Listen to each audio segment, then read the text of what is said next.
in this module, we are going to talk about anti-corporate globalization movement.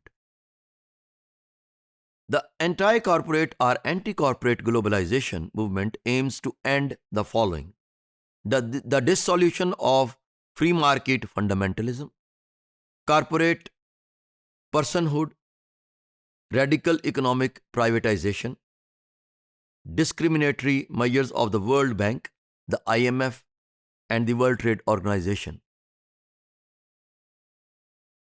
It highlights the false claims of globalization that are pertain to free flow of people across the borders. Anti-corporate globalists argue that immigration policies of developed countries are strict for poor workers of the developing countries.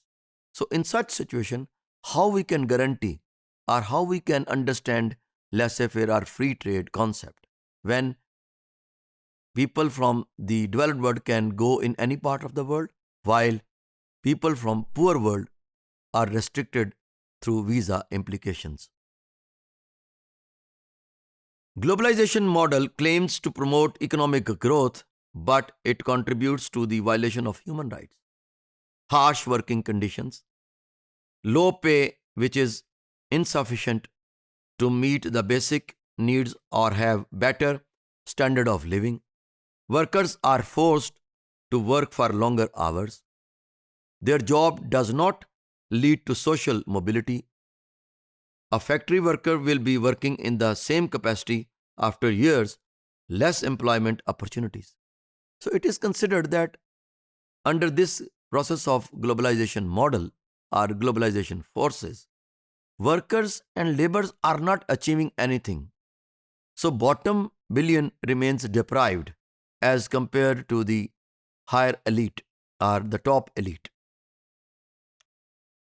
Transnationalization of production allowed the international corporations to build their factories in the world.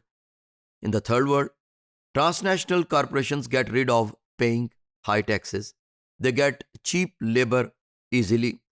Globalization of production has led to the production of different components in different parts of the world.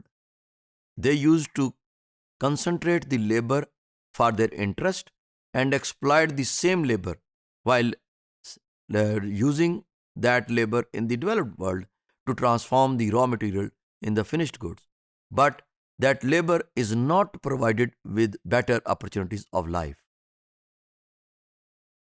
Transnationalization of finance has long-term negative implications. The mobility of international capital has rapidly increased. It poses serious risks to the nation's economy, which can be destroyed in short times. So, it is necessary to understand that living in this globalized age, top elite need to fulfill the needs and demands of the labor which they are trying to import from the developing world for serving their purpose.